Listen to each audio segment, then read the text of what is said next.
আগে যেমন মানে কারোর সাথে কেউ ডাকলে সাড়া দিত না। আপনার কাছে যখন প্রথম গেছিলাম দেখেছিলেন তো প্রচন্ড কান্নাকাটি করছিল। স্কুল যেতে ভালোবাসছে, বুঝতে শিখেছে, আদার্স বাচ্চাদের সাথে মিশছে, নিজে নিজে জল নিয়ে খাওয়া। আগে নিজে খেতে পারতো না, সেটাকে ধরে ধরে খাওয়া, বা টয়লেট ফেলে ওয়াশরুমে নিজে নিজে যাওয়া, এগুলো সব এখন করছে। স্পিচ ডিলে বা বিহেভিয়ার ইস্যুর জন্য অনেক প্রফেশনাল দেখিয়েছেন, হাজার হাজার টাকা খরচ করেছেন, কিন্তু কেউ কি শিখিয়েছে বাচ্চার মনের ভেতরে ঢুকবেন কিভাবে? থেরাপি তো চলছে, কিন্তু কেউ আপনাকে বলেনি বাচ্চার সাথে কানেক্ট হওয়ার আসল রহস্যটা কি। যদি বাচ্চার সাথে আপনার বন্ডিংই তৈরি না হয়, তবে সব চেষ্টাই বৃথা। বাচ্চার জগতে প্রবেশ করার সেই গোপন উপায় আর সঠিক নলেজ দিতেই আজকের এই আলোচনা।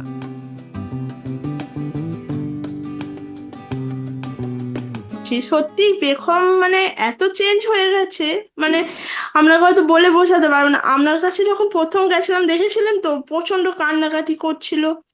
এখন ওর মানে রেড জোনটা নেই, পুরো একদম মানে আমাদের সাথে সবসময় মিশে। আমি ছোট ছোট হয়তো ভিডিও পাঠিয়েছি, দেখবেন। মানে অনেকদিন ওদের স্কুল ছুটি ছিল, হঠাৎ করে সেদিন মলে গেছিলাম ওকে নিয়ে, আমার একটা ফ্রেন্ডের সাথে সাথে যেখানে ওর ফ্রেন্ডও পড়ে। তো হঠাৎ ওকে দেখে যে হাক করা, মানে ওকে দেখে যে এত মানে এক্সাইটেড হয়ে যাওয়া যে বন্ধুকে দেখেছি, এইগুলো ওর মধ্যে এসেছে। আন্ডারস্ট্যান্ডিং বেড়েছে। শুধু ও কথাটা এখনো বলছে না, যাই হোক, ওটাও জানি বলবে এবার। একটা দুটো করে বলছে, পাপা বলছে, বাবাই বলছে বাবাকে। তারপর মানে আমাদের ওকে বাবাকে যে আদর করা, হাক করা, সব সময় আমাদের সাথে থাকা, এগুলো একটা একটা করে হয়তো বলার চেষ্টা করছে। যে যেটা বলছি সেটা তো মুখটা মানে ইয়ে করে বলার চেষ্টা করছে, হয়তো হয়তো বলতে পারছে না, কিন্তু বলবে। নিজে নিজে জল নিয়ে খাওয়া, আগে নিজে খেতে পারতো না, সেটাকে ধরে ধরে খাওয়া, নিয়ে পটি পেলে বা টয়লেট ফেলে ওয়াশরুমে নিজে নিজে যাওয়া, এগুলো সব এখন করছে ওরকম। ওকে, আপনি আমাদের সাথে কতদিন কাজ করছেন না? স্যার এই তো জানুয়ারি থেকেই স্টার্ট হয়েছে, এই তো 3 মাস মানে। আমি তাই আমি আমার হাজবেন্ডকে বলছি, দেখো কত চেঞ্জ বেগম, একদম পুরো চেঞ্জ। শুধু কথাটা বললেই হয়তো পুরোপুরি সমস্যার সমাধান হয়ে যাবে।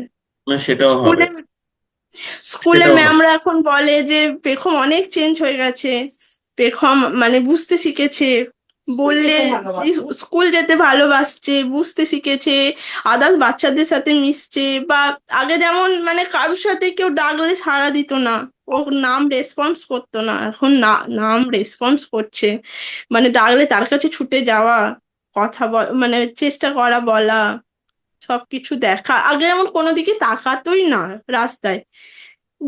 মানে গরু দেখে যে গরু গায়ে একটু হাত দেওয়া, বা বিড়াল দেখে একটু ছুটে মানে যাওয়া, এগুলো করছে। মানে অনেক চেঞ্জ। মানে ওর শুধু থ্যাংকস, সেটাই। পিসটা এলেই মানে আমরা শান্তি। মানে পুরোপুরি ঠিক হয়ে যাবে আর কি, এটাই জানি। একদম। ওটাও চলে আসবে একদমই। মা, থ্যাংক আমি ইউ এর স্যার। আগে হুম মা, আমি একটু জানতে চাইবো যে আমাদের কাছে আসার আগে ওর কি অবস্থা ছিল, কোথায় কোথায় চ্যালেঞ্জ ছিল, একটু ও যদি আই তাহলে সেটা কন্ট্যাক্ট বলতেন। ছিল না, মানে আই কন্ট্যাক্ট ছিল, খুব সামান্য ছিল। মানে প্রচন্ড মানে কান্নাকাটি করা, খুব বাইরে বেরোলে একটুখানি কোনো মানে ইস্যু করা, মানে বেরোলে একটু ঝামেলা করা, এই জিনিসগুলো আমিও দেখেছেন হয়তো, মানে মনে নেই নাকি জানি না। নিয়ে গেছিলাম, প্রচন্ড কাঁদছিল আপনার ওখানে যখন প্রথম নিয়ে গেছিলাম, কান্নাকাটি করছিল। এই ইস্যুগুলো ছিল, এগুলো একদম চলে গেছে এখন। এখন স্কুল যাওয়া, হাত ধরে মানে টাটা করা, বাইরে বেরোলে যে টাটা, মানে নিজে নিজে আবার যদি বলি বেরোনোর আগে, স্কুলে যাওয়ার আগে প্রণাম করো, নমো করো ঠাকুরকে, সঙ্গে সঙ্গে ঠাকুরকে দেখে নমো নমো নমো করা, এগুলো সব এখন। জল টেস্টে পেলে জল, নিজের জলটা নিয়ে আসে খাওয়া, যাও জল নিয়ে এসো, জল নিয়ে এসে খাওয়া, এগুলো সব এখন সবই হচ্ছে। তাহলে আশা আছে, এটুকু বুঝতে পারছেন? এবং আপনার বাচ্চার কোথায় সে দাঁড়িয়ে আছে যদি আপনি বুঝতে পারেন, না যে কোনো অ্যাসেসমেন্টের কথা বলছি না, ওকে সলিউশন দিতে গেলে যা যা বুঝতে হবে সেটার সাপেক্ষে বলছি। যদি সেটা বোঝা যায় সেখানে কিন্তু সলিউশন দেওয়া যাবে। সুতরাং আপনারা যদি একটা ফ্রি ডেভেলপমেন্টাল অডিট চান, আমাদের নাম্বার দেওয়া রইল, হোয়াটসঅ্যাপে যোগাযোগ করুন, জানান যে আপনি একটা ফ্রি ডেভেলপমেন্টাল অডিট চাইছেন, আমরা অবশ্যই আপনাকে সাহায্য করব। এবং যদি আপনি আমাদের সাথে কাজ করতে চান, যদি পুরোটা কীভাবে হচ্ছে বুঝতে চান, আমাদের সেখানেও যোগাযোগ করুন, আমরা অবশ্যই আপনাকে জানাবো। নিচে ডেসক্রিপশনে ডিটেলস দেওয়া রইল, আমাদের স্ক্রিনেও ডিটেলস দেখতে পাচ্ছেন। আমরা আছি আপনার সাথে। নমস্কার।